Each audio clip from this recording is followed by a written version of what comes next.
Salve, salve a todos alunos e alunas da primeira série do ensino médio turno tarde. Como é que vocês estão, meus queridos? Eu sou o professor Assis Walter, professor de vocês da disciplina eletiva Nas Trilhas do Piauí, Aventure-se, tá? Lembrando que essa disciplina é compartilhada, tá, com o professor Francisco, tá?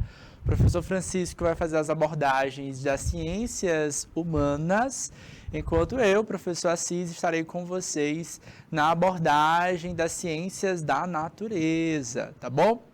Bom, semana passada a gente conversou um pouco com vocês, algo referente à... Primeira semana a gente falou um pouquinho sobre biomas do Piauí, certo? E na aula de semana passada a gente conversou um pouquinho com vocês sobre unidades de conservação. Na aula de hoje a gente vai conversar um pouco mais com vocês sobre as unidades de conservação, tá, do Piauí, e a gente vai conversar um pouquinho sobre a perspectiva da necessidade delas, ou pelo menos as vantagens que elas têm no aspecto de fato de conservar o ambiente, tá bom? Deixa eu dar meu alô para os municípios de Betânia, tá? De Floresta do Piauí, de Hugo Napoleão, de Jacobina, Gerumênia, Pimenteiras, quem mais está aqui? Pessoal de São Gonçalo, de São Francisco do Piauí, de São João do Arraial, a todos os alunos e alunas que estão presentes, estejam muito bem-vindos. Lembrando que essa aula é transmitida ao vivo, você pode participar do chat, seja pelo chat do IPTV ou pelo YouTube, tá? Então tá na tela para vocês o tema da nossa aula de hoje, olha só, a aula do dia 17 de agosto de 2022, Unidades de Conservação do Piauí, é uma continuação ao tema que a gente já veio trabalhando na semana passada, tá? Para fazer o resgate, eu quero que vocês relembrem aqui comigo a diferença de preservação e de conservação, tá? Enquanto a preservação, a gente quer a menor interferência humana possível, tá? Na conservação, a gente pode pensar no uso, tá? Mas esse uso, ele deve ser o uso sustentável, tá? Ele deve ser pensado, quantificado, né? Autorizado, tá? Então, a gente vai ter basicamente dois tipos de unidades de conservação no Brasil, tá?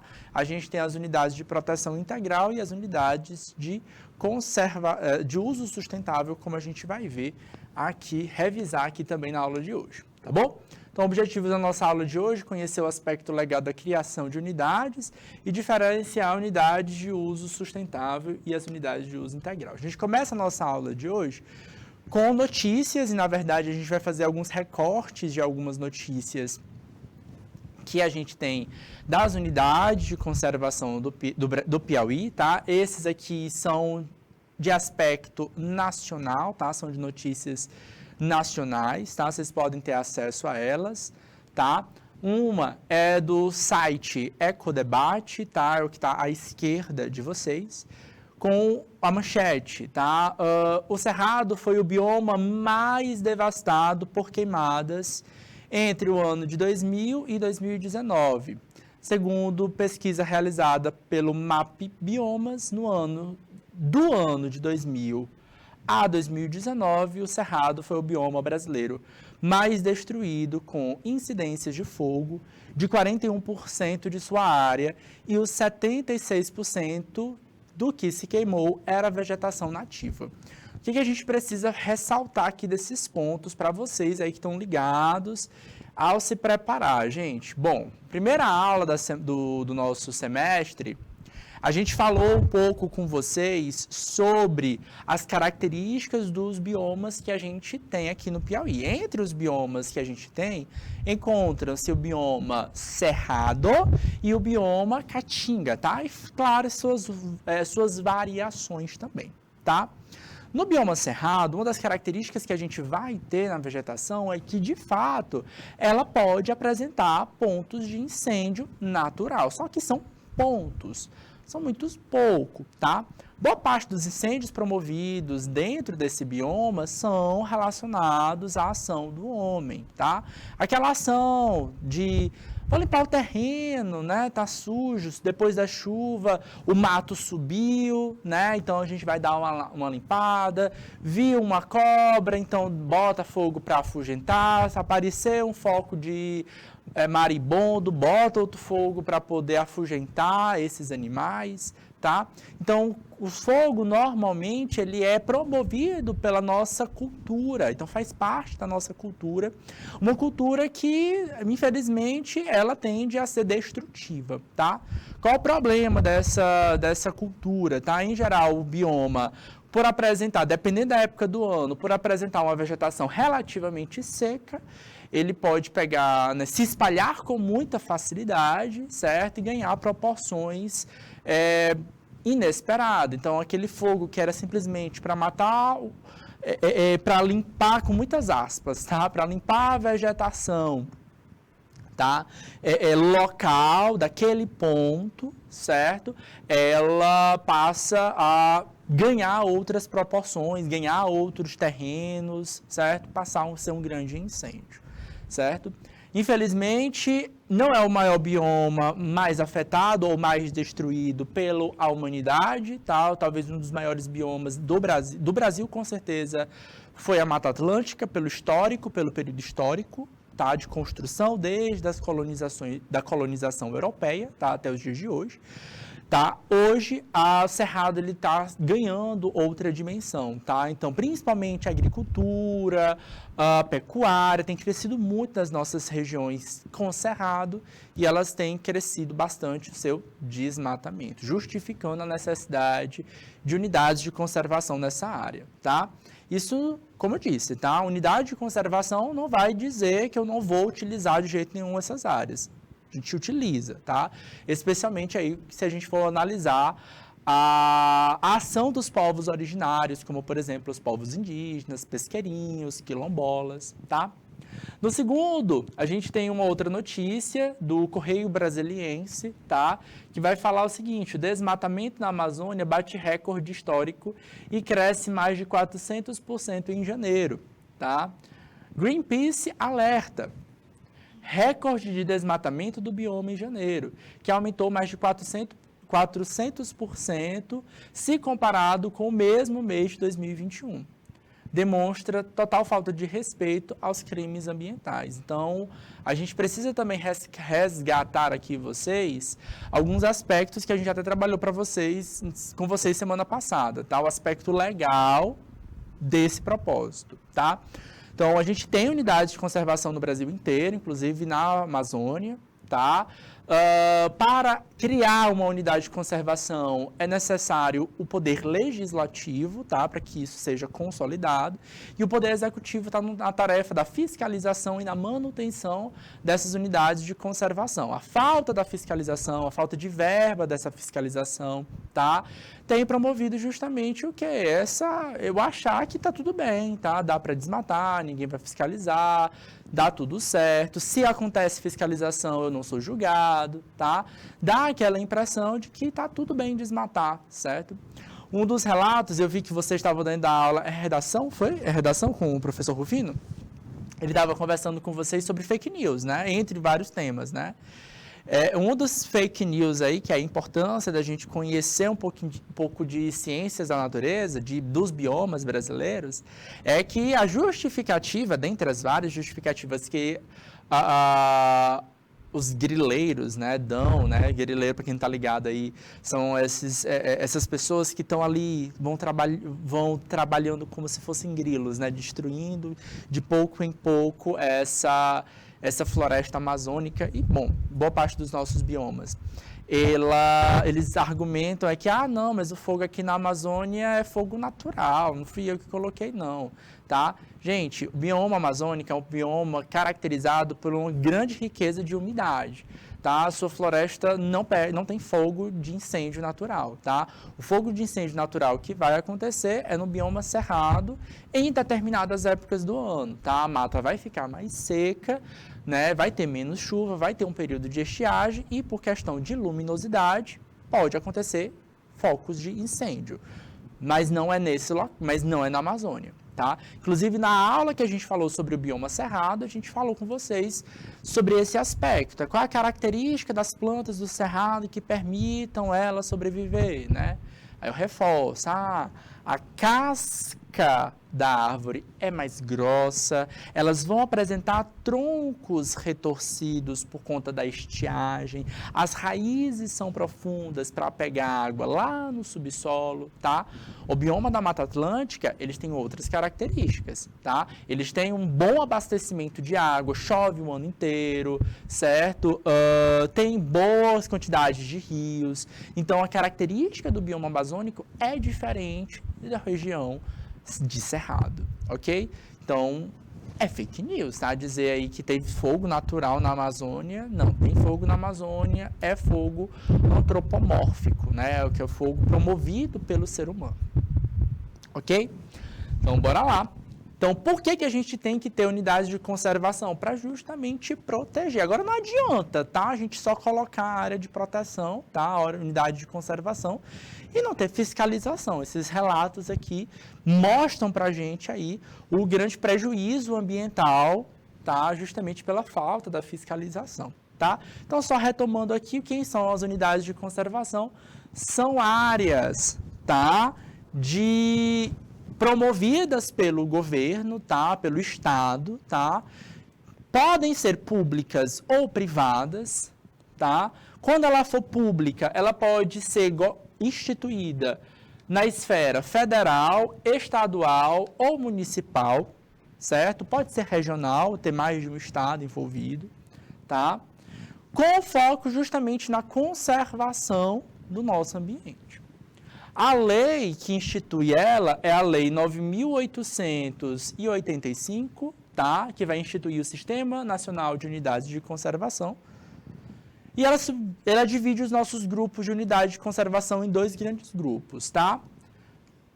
Unidades de proteção integral e as unidades de uso sustentável, tá? Esses 3 slides aqui são repetidos da semana passada, então não achem estranho, tá? A gente está revisando, tá? Para que a gente possa entrar num conteúdo novo, beleza? Então, olha só, as unidades de proteção integral são quem, tá? As unidades de proteção integral é aquela que quer preservar. Semana passada eu frisei bastante essa palavra com vocês, tá? Eu reforço. Preservar é o quê? Preservar é ter a menor interferência humana sobre ela.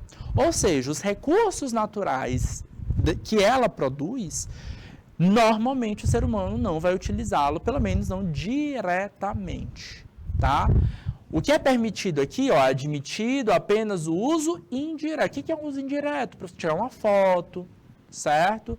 Fazer uma pesquisa científica, certo? Eu não vou lá pegar um cocozinho, vamos supor que tem uma área protegida, com coco babaçu, tá? Então, as potencialidades do coco babaçu. Posso aproveitar? Não, tá? Você vai ver, você vai admirar, você vai tirar uma foto, certo? Você vai dizer, estive aqui e conte sua história, beleza? Isso é o uso indireto. Dá para ganhar dinheiro com isso? Dá. Tem algumas unidades de proteção integral que permitem, por exemplo, turismo ecológico, dá para fazer arvorismo, dá para fazer nado em lagos, dá para fazer trilhas, pesca não, tá? Mas trilhas, dá para fazer, dependendo da paisagem, ensaios, peças de teatro, como a gente vai acompanhar aqui na aula de hoje, tá? Então, o uso indireto é aquilo que eu até posso ir no lugar, alguns não, tá? Eu até posso ir no lugar, posso gerar renda ali dentro, mas não vou utilizar os recursos naturais dele, ok? Já as unidades de uso sustentável, tá? Elas têm o foco na conservação, tá? E aí, como eu disse para vocês, o que é a conservação? A conservação entende que eu posso sim utilizar os recursos naturais dela. Então, aí sim eu posso pescar, ali sim eu posso coletar e utilizar os frutos, tá? Mas é pensado, tá? Como é que eu posso pescar, tá?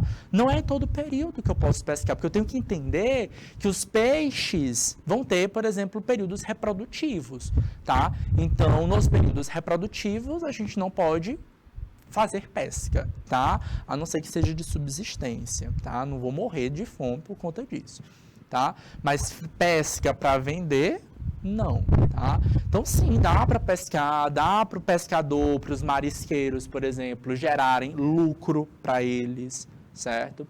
Eu posso, por exemplo, fazer extrações de produtos de algumas plantas, que é o caso dos seringueiros lá da Amazônia, tá? Ou das quebradeiras de coco aqui no Piauí.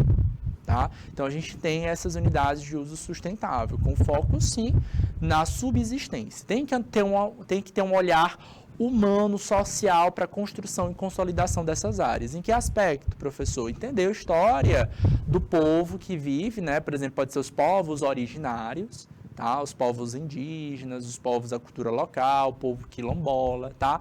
Aqui no Piauí, a gente teve um grande problema social, tá? A gente teve um grande problema social, em que aspecto, tá? Professor mediador que está acompanhando nossa aula pode comentar, tá? Provavelmente o professor mediador, quando estudou lá na escola, aprendeu lá na escola que a gente não tem índio no Piauí, não. Morreu tudinho lá na colonização. Não, a gente tem povo indígena aqui, tá? E foi uma um dos maiores perdas, tá, da nossa história, da nossa identidade, esse não reconhecimento, tá? Então, por exemplo, a demarcação de terras de povos indígenas é algo muito recente da nossa história, tá? E sim, eles fazem parte de um processo também importante para manter não só a cultura, mas a conservação do nosso ambiente biológico.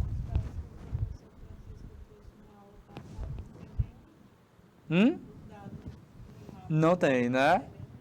Mas a gente tem um processo de demarcação de terras, eu posso até trazer algumas reportagens, coisa de 2018 para cá, tá? É muito recente mesmo, tá? Então, a gente tem essa característica de dizer que o Piauí não tem povos originários e tem, tá? Tem sim. Inclusive, também tem povos quilombolas também. Então, isso faz parte importante para a conservação das nossas unidades. Então, como a gente já conversou, essas aqui a gente conversou semana passada, tá? Entrou em cada uma delas. Hoje a gente vai ter um outro foco, conhecer outras unidades de conservação e as potencialidades de cada uma delas, tá? De azul em cima temos as de proteção integral, então o foco dela é a preservação, enquanto as de baixo, de verdinhas, são as unidades de uso sustentável, tá? Aí a gente tem o seguinte, ó, a área... vamos ver aqui cada uma delas, tá? Eu vou chamar a atenção para vocês de algumas delas, tá? Então, por exemplo, nas estações ecológicas, que chama a atenção para a gente, ó, é o seguinte, que nessa estação ecológica aqui, nem a visitação é permitida. A visitação pública não é permitida. Então, essa historinha que eu disse para vocês, que dá para lá tirar uma foto, não é muito bem por aqui, tá? As estações ecológicas, elas visam a proteção total, a não ser que seja para fins educacionais, tá? Pesquisa científica, por exemplo.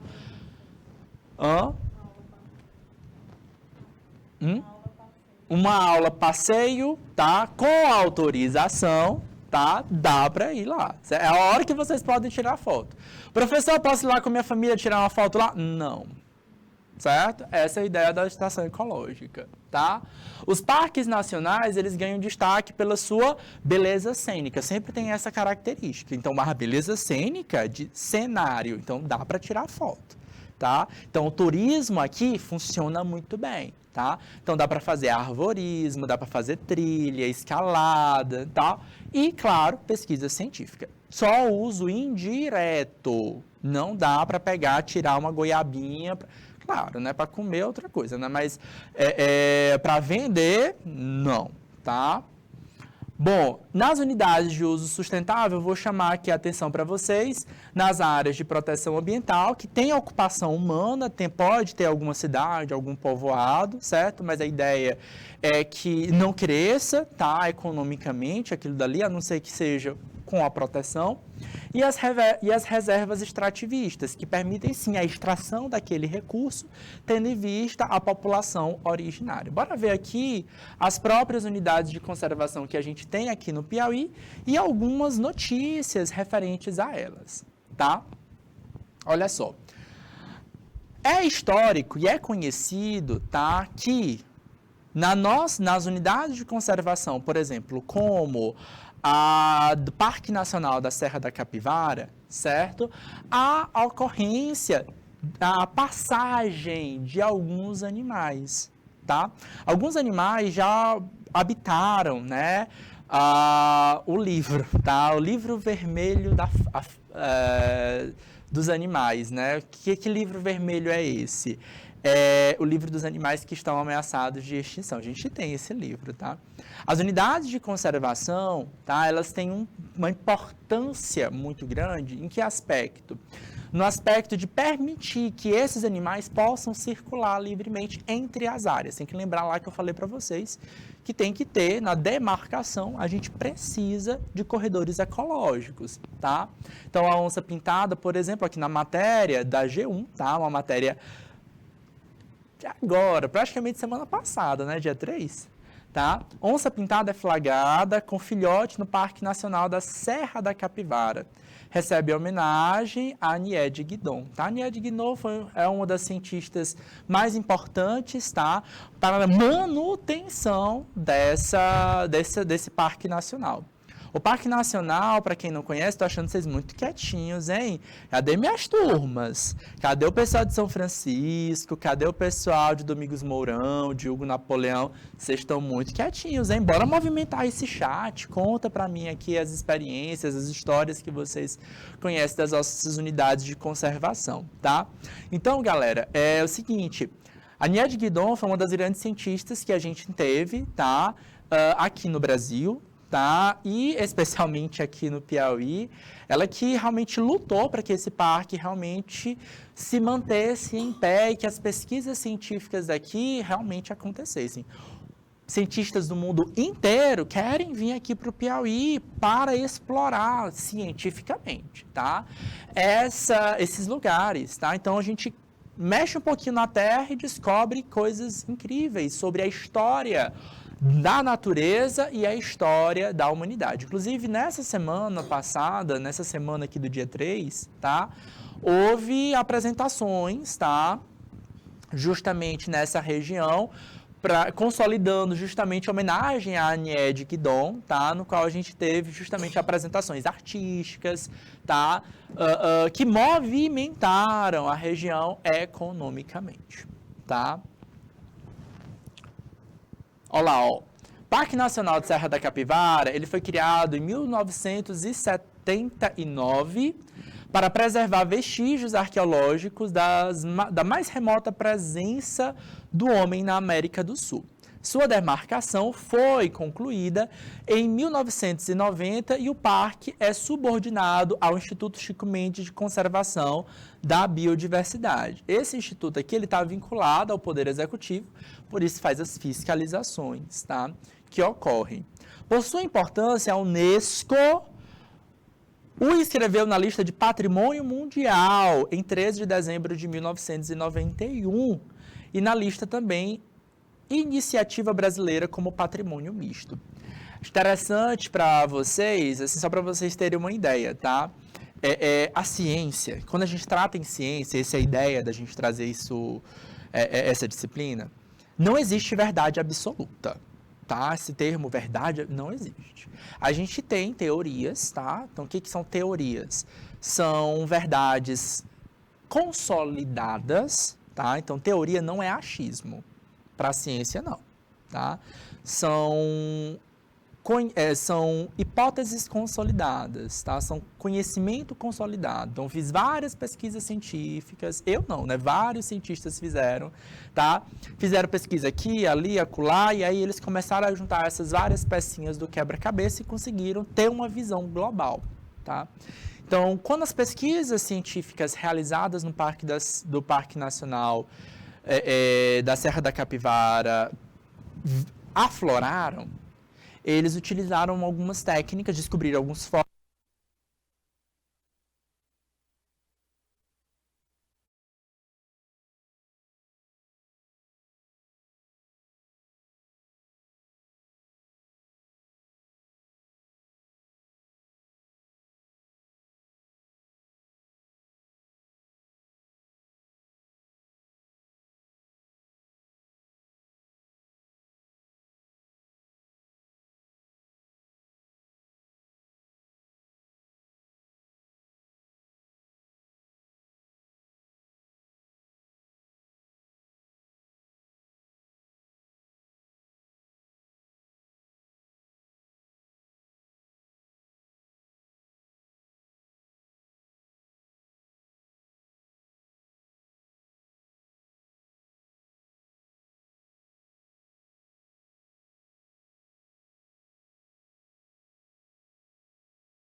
Voltamos, meus queridos, voltamos. Bom, o que eu tava falando com vocês, tá? A gente teve uma pequena falha técnica, mas aqui o pessoal já resolve aqui é rápido, né? Não, Janaína? Né? Nossa diretora de imagem aqui indo e voltando, né? Então, ó, queridos, é o seguinte. Então, olha só, gente, é o seguinte. O que eu tava conversando com vocês é que em ciência, tá? Não existe verdade absoluta, tá? Por que eu tô falando isso? Porque a gente pode, ao longo do tempo, desenvolver mais a técnica, fazer uma outra pesquisa aqui, outra acolá, e aí, opa, pera lá, aquilo que a gente considerava consolidado pode receber uma certa lapidação, tá? A gente tem teorias, tá? Então, teoria não é achismo, tá? Tem gente que confunde. Para a ciência, teorias são conhecimentos que a gente consegue ter uma certa constatação. Eu consigo repetir ele várias vezes, aquele experimento, aquela visão, e a gente consegue dizer, repete, isso bate, tá? Esse conhecimento pode bater, pode ser reproduzido em qualquer situação. Um dos conhecimentos que a gente tinha, por exemplo, era como é que o ser humano conseguiu chegar aqui na América. Era uma dúvida que o ser humano tinha, tá? E a ciência tentava responder de várias formas. Quando as pesquisas científicas chegou aqui no nosso estado do Piauí, meio que as visões, tá, de muitos cientistas que eram consideradas como teorias muito bem aceitas, por exemplo, a tal da teoria do Estreito de Bering, que normalmente as aulas de história trazem para vocês, ela foi um pouquinho abalada, né? Principalmente em questão de data, quando isso aconteceu, tá?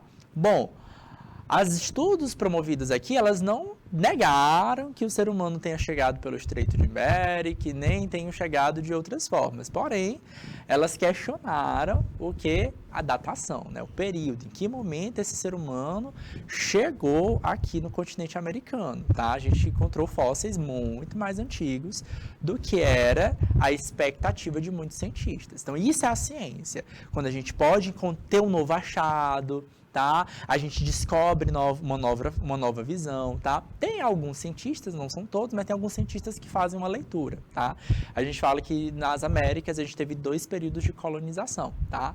A gente teve a colonização dos povos originários, né? Eles chegaram aqui, que foi a primeira grande colonização, e a segunda colonização quando o povo europeu chegou aqui, né? E, enfim, né, a gente sabe aí quem é que teve o maior impacto ambiental promovido pelo ser humano, né? Então, a gente teve um bom impacto negativo com a civilização europeia, tá? Então, as pesquisas científicas dessas áreas são muito importantes. E sim, a gente teve vários problemas, e tem vários problemas de recursos financeiros para manter a manutenção desses parques. Tá? Então, essa notícia que a gente recebe aqui é uma notícia muito interessante, porque esses animais podem estar livres, tá? Podem circular livremente, podem se comunicar com outros parques e outras áreas de preservação, tá? E sim, são esses institutos, né, o Instituto Chico Mendes, que está ali fiscalizando e visualizando. Em geral, esses animais, tá? Especialmente de grande porte, que é o caso da onça, são monitorados, são registrados. Tá? Então, eles têm algum nível de chip, alguma identificação para poder caracterizar que é aquele animal, certo? E aí a gente pode ter essa noção, né? Se eles estão se mantendo bem, saudáveis, se estão se reproduzindo, se nasceram mais indivíduos e se eles podem estar ou não dentro do nível no quadro de extinção. Tá? Essas imagens mostram a beleza, tá, exuberante das áreas, tá? Quem não conhece é recomendado, o mundo inteiro vem para cá, viu, gente?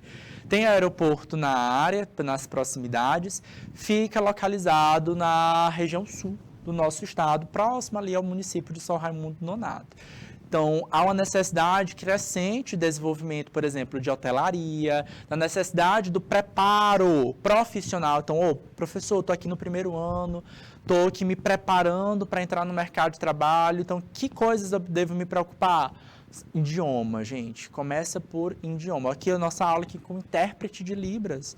E aí, você já pensou, por exemplo, na possibilidade de se profissionalizar, de aprender Libras, para um mercado turístico, certo? Então, é importante, a necessidade é importante. As meninas aqui podem confirmar a importância disso. Mas não só de Libras, mas também, por exemplo, inglês, espanhol, tá? Que são idiomas que a gente acaba recebendo bastante, especialmente nessa região, tá? Como eu disse para vocês, também nesse período, foi em julho, tá? A gente teve eventos, tá? Esses aqui já não acontecem com tanta frequência, tá? Foi a Ópera na Serra da Capivara, tá? A gente recebeu uma ópera a nível nacional, tá? Nessa que foi justamente para homenagear a Nied Guidon, tá? Então, acredito que foi o mês de aniversário, se não me falha a memória. Ópera, título da matéria, Ópera da Serra da Capivara traz música e dança ao ar livre, berço do homem americano. Foi coisa fina, foi coisa bacana, que o pessoal já te diz na linguagem popular, coisa de primeiro mundo, professor, tá? E aí, que isso é bom pra gente? Mostrar para vocês que um espaço de preservação também pode gerar economia, certo? Para vocês já irem pensando nas possibilidades, como é que a gente pode lucrar, o que eu preciso fazer. Galera, quando a palavra empregabilidade surge, duas coisas a gente tem que pensar, tá? A empregabilidade é tanto a gerar emprego, como também a minha capacitação para entrar nesse mercado de trabalho, tá? Então, tá mostrando aqui para vocês que sim, dá para preservar e sim gerar economia, gerar renda com isso, tá? Seja diretamente, sem utilizar os recursos naturais, né? No aspecto de fazer o turismo, né? Ter um curso como guia turístico, por exemplo, ou, por exemplo, ter uma rede de hotéis, tá? Trabalhar com artesanato local, trabalhar aí, por exemplo, com áreas com utilização de materiais de recursos naturais de outras áreas nas proximidades, tá? Tudo isso tem aumentado. Outro parque nacional que a gente tem aqui no Piauí, ele foi um dos últimos a serem abertos ao público, tá? Então, a gente tem essa movimentação de mudar um tipo de área ambiental, certo? É o Parque Nacional da Serra das Confusões, onde está localizada a maior reserva da Caatinga do Brasil, tá? Lembrando que Caatinga, tá? É um bioma exclusivamente brasileiro, tá? Semana passada eu trouxe para vocês uma outra notícia, mostrando justamente o processo de desertificação de algumas áreas, como é o caso do município de Gibués, tá? O que causa a desertificação? É o mau uso do solo, tá? Não corrijo bem o solo antes de utilizar para agricultura, desmato sem apropriação, sem o cuidado, não faço rotatividade de cultivo, tá? Então isso acaba empobrecendo o solo fica arenoso e planta nenhuma quer ficar ali, tá? E aí para corrigir esse tipo de solo é mais complicado, além da inviabilidade financeira, tá? Então, o Parque Nacional da Serra das Confusões, ele foi criado em 1998, mas foi só aberto para visitação, e a ideia de um parque nacional é ser aberto para visitação, tá? Em 2015, tá? Então, uma das características do Parque Nacional é a beleza cênica, tá? Não só a estrutura natural. Olha só essas fotos aí, coisa assim de cenário de clipe ou de filme de Hollywood, tá? Muito bonito, tá? Está localizado entre os municípios Canto do Buriti, Tamboril do Piauí, Jurema, Guaribas, Cristino Castro e a Alvorada do Gurgueia e Bom Jesus, tá? Também sul do nosso estado.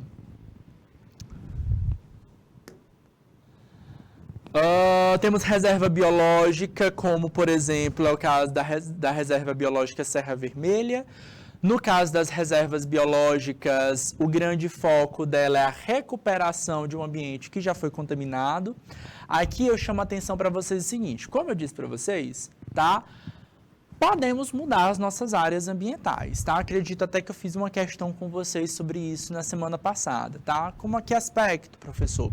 Eu posso mudar uma área ambiental, mas atendendo ao aspecto legal. Eu preciso fazer um acordo legal para isso, tá? Então, o Poder Legislativo tem esse papel. Então, eu tenho que justificar por que eu quero mudar, tá? Olha só a notícia que a gente tem aqui. Opa! Janaína, tem como passar para mim o nosso slide? Travou aqui a tela para mim. Valeu! Olha só a notícia que a gente tem aqui, ó. Fusão da Serra Vermelha ao Parque Serra das Confusões. Acontece a meio de divergências, tá? Bom, para quem já acompanhou aí os noticiários, e devem acompanhar os noticiários, meus queridos, a esfera do poder legislativo, tá? É uma esfera de confusão e briga, tá? O poder legislativo, gente, é o poder que vai ter lá senador, deputado, deputado federal, estadual, vereador, tá? O que eles querem? O que eles fazem? Criam leis, tá? Então, eles criam e elaboram leis e dentro dessas leis a gente pode ter, por exemplo, a delimitação de terras de proteção, tá? Quais são as confusões aí referentes a essa fusão, tá? Então, a gente tem dois tipos de reserva aqui, tá? Cada uma delas tem propósitos diferentes, tá?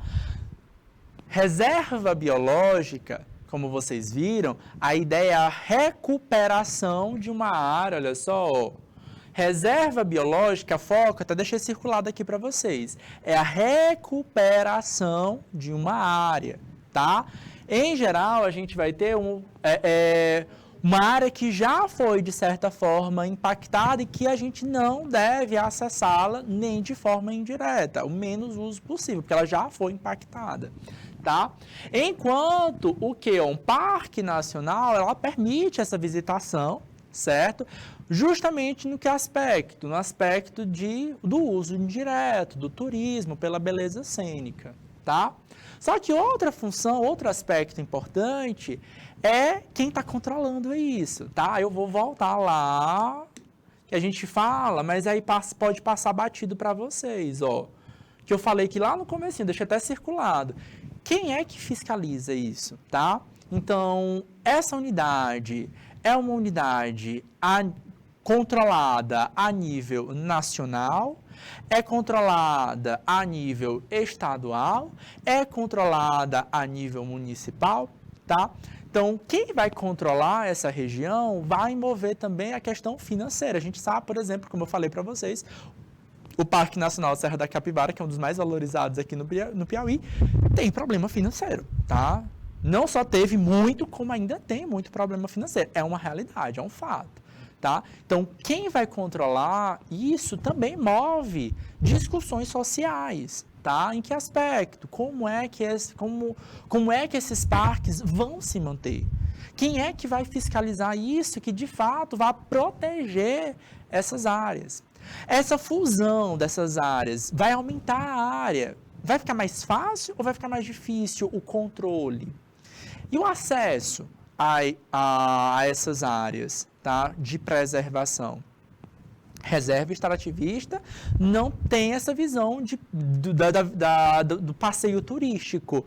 Parque Nacional já tem. O que a gente promove? O que a gente quer com isso? Tá? Então, tudo isso entra em questão quando uma mudança de uma área de preservação entra, tá? Então, olha só, aqui peguei um pequeno recorte da matéria para a gente fazer uma análise e uma discussão aqui juntos, tá? Beleza? Pessoal de Isaías Coelho, Ezequiel de Souza. Bora lá, queridos. Na última terça-feira, dia 7, essa notícia é bem recente até, eu esqueci de botar a data, ó. Do início de junho, tá? Então, notícia de junho 22, tá? Desse ano, tá? Então, na última terça-feira de junho, tá? Foi realizada uma consulta pública. Outra coisa que é importante, a gente ficar atento a essas decisões, tá? Consulta pública, ela abraça justamente uma consulta pública das pessoas envolvidas, tá? Normalmente, pessoas envolvidas que eu digo da própria região, tá? Muitas vezes isso aqui fica abafado, as pessoas não sabem, tá tendo consulta pública, tá tendo plebiscito, eu não estou sabendo disso, certo? As consultas públicas a gente acaba votando isso online, tá? E aí depois que votam a gente não sabe, tomam uma decisão e, poxa, eu podia fazer parte disso, tá? Quem é da região aí conta, vocês sabiam que teve essa consulta pública, tá? Então, houve uma consulta pública para discutir a ampliação do trecho que fica entre os municípios de Morro de Cabeça do Tempo, cerca de 874 quilômetros de Teresina, a última área a ser anexada ao Parque Serra das Confusões, que tem cerca de 800 mil hectares de terra. São cerca de 94 mil hectares somente na cidade de Morro de Cabeça do Tempo. Com a inclusão, Serra Vermelha vai passar a ser uma área protegida pelo governo federal, porque vai fazer parte agora de um parque nacional, tá? Então, muda a fiscalização, tá? Muda a origem da verba financeira, muda o controle populacional, tá? Então, quando mexe dinheiro, isso mexe um pouquinho com o funcionamento e, claro, infelizmente, vai mexer um pouquinho aí com a dinâmica das pessoas envolvidas, tá?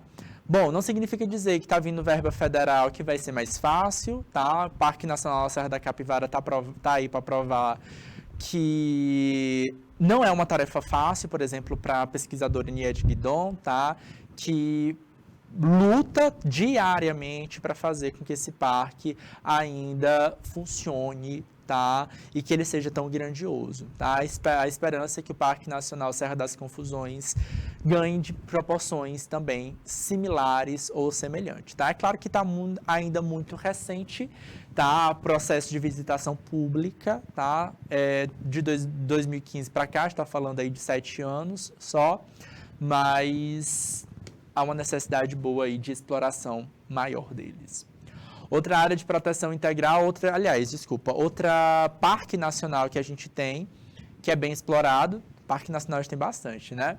É o Sete Cidades, tá? Ele vai ficar ali mais próximo aos municípios de Piracuruca e Piripiri, certo? Ao norte do estado. Ele tem uma hotelaria própria, assim como o Parque Nacional de Serra da Capivara também tem. E você pode fazer a visitação ao que é considerado as 7 cidades. São 7 cidades mesmo, professor? Não, tá? Então, aqui, na verdade, a gente tem formações rochosas, ou grupos de formações rochosas, que habitaram, né, ou que abrigaram homens pré-históricos. Tá? Então, os homens pré-históricos viveram nesses 7 grupos de formação rochosa, no qual você pode no qual a gente tem registros arqueológicos dessas áreas, tá? Desenvolveram recentemente, eu acho que eu não coloquei a notícia aqui, ó, mas aí fica aqui o breve para vocês. Recentemente criaram um aplicativo, tá?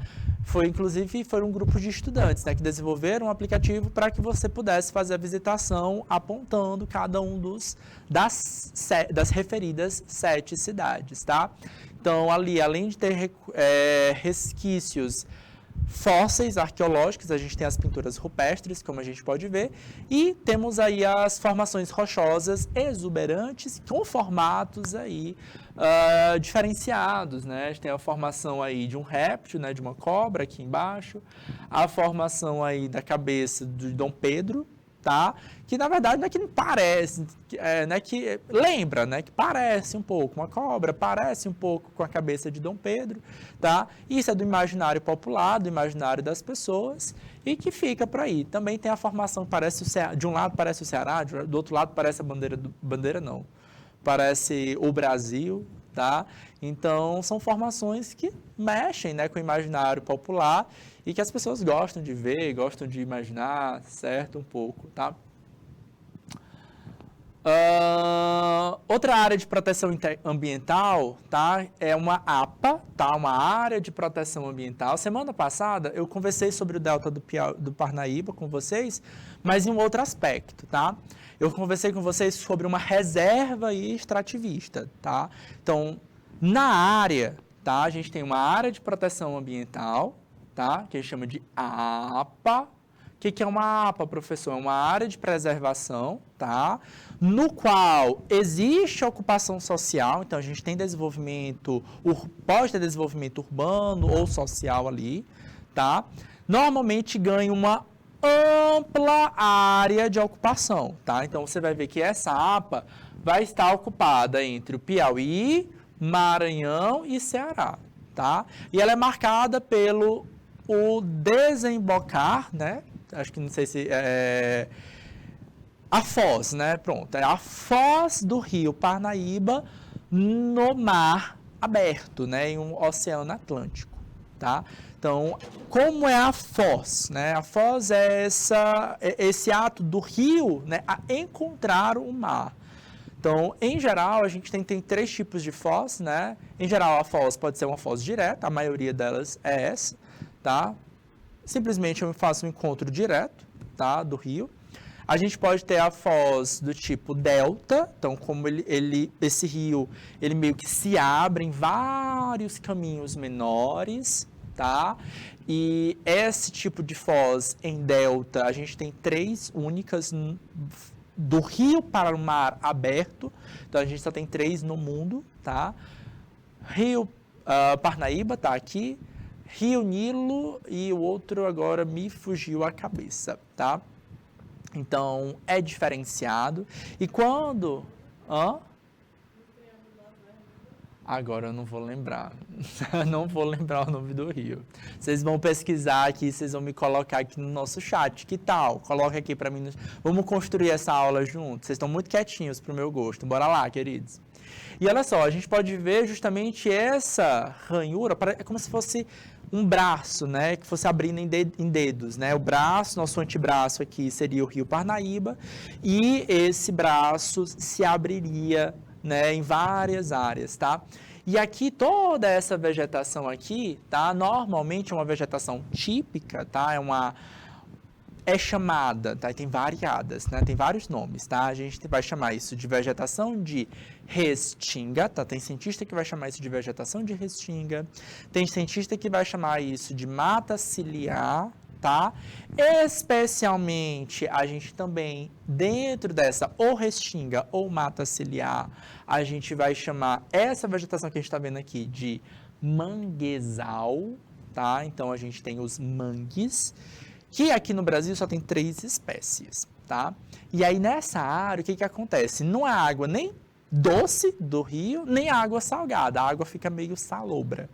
E aí é uma boa área, uma área relativamente calma, não é agitada como a do mar, nem corrente demais como a do rio, então a água fica relativamente calma, uma área maravilhosa para esses seres vivos se reproduzirem, tá? Então, é uma área de diversidade sem igual, por isso ela precisa ser protegida, tá? Porém, como a gente já sabe, tem uma boa ocupação humana. Então, a gente tem alguns lugares, alguns pontos que nem é área de proteção ambiental, é uma reserva extrativista marinha, tá? Que fica, por exemplo, no nosso município de Ilhabela, tá? Ali pertinho de Parnaíba, aqui no estado do Piauí. Então, nessas áreas, sim, temos pescadores, marisqueiros, tá? Que fazem coleta de frutos do mar, de peixe, de caranguejo, de bivalves, né, moluscos, tá? Mas que a gente também sabe explorar as belezas, tá? Então, a gente vai ter passeios turísticos aqui, tá? Para explorar a beleza cênica, para entrar no mangue e pisar lá naquela lama, tá? Para ver passeios como, por exemplo, a revoada dos guarás, tá? Então, essa ave avermelhada, né, que elas fazem uma revoada muito bela e exuberante, é uma área que protege essa natureza. Ou até mesmo conhecer, pegar ali sem pegar na mão, tá? Simplesmente para conhecer o cavalo marinho que está habitando essa área, tá? Um peixe aí exuberante, diferente, apesar de ser peixe, tem ali um certo processo de desenvolvimento embrionário dentro do macho, tá? Então, o cavalo marinho, para quem não sabe, é peixe, tá? É um peixe típico que acontece também nas nossas águas, tá?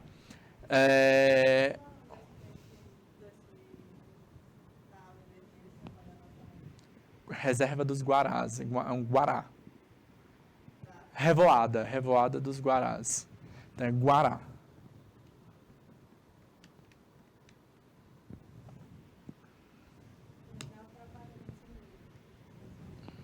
De cerveja? Não, isso é novo, da cerveja eu não conhecia. Outra área. Olha lá, aqui a informação aqui dos bastidores, tá tendo até esse passeio aqui, galera, inclusive é um passeio que tem, viu, turístico, tá?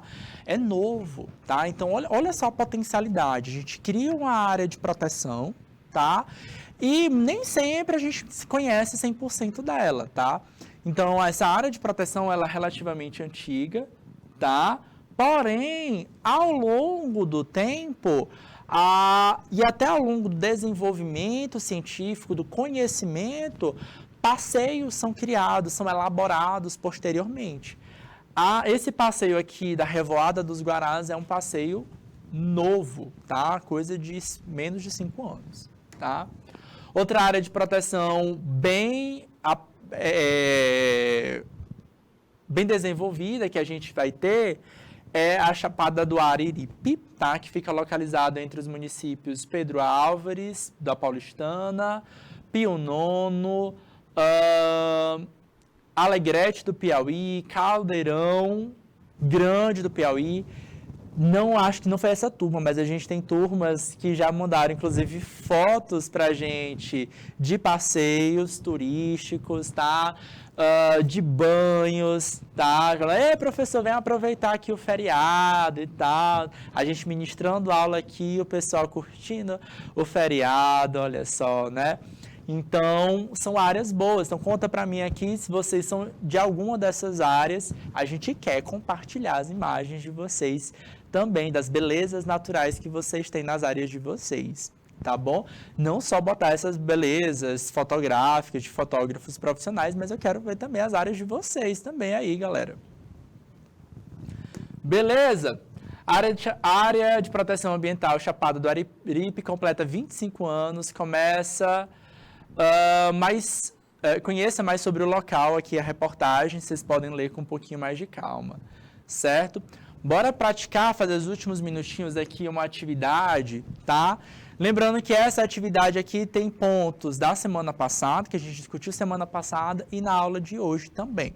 Beleza? Bora lá, Daniela? Beleza. Segundo a legislação brasileira, certo? Exceto, ou seja, exceção, menos isso, tá?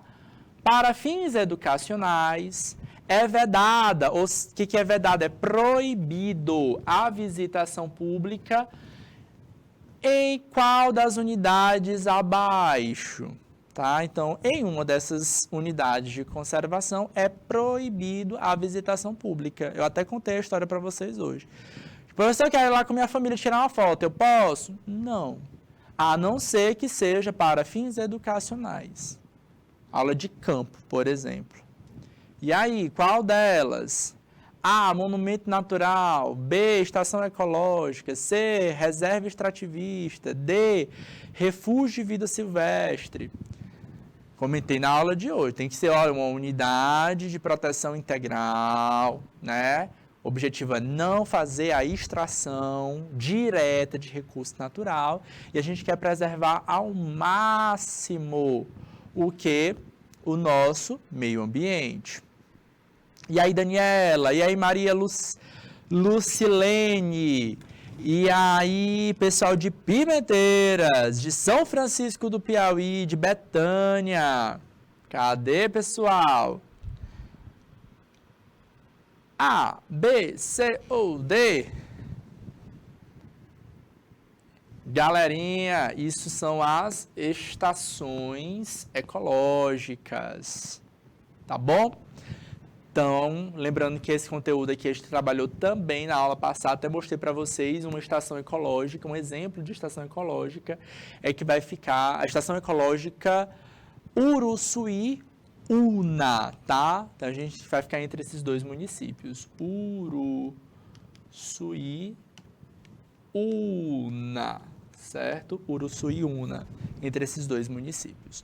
O tempo está estourado, tem mais questões aqui, tá? Deixei as questões já com gabarito, atividade 2, 3, 4 e 5, tá? Vai ficar esse material para vocês, de apoio, para vocês estudarem, tá? E se aprofundarem mais também, tá bom? Queridos, foi um prazerzão estar aqui com vocês, a gente vai fechando nosso ciclo de aulas dessa quarta-feira, tá? Então, a gente se encontra na nossa disciplina novamente na próxima semana, tá bom, queridos? Um beijão e até lá. Tchau, tchau.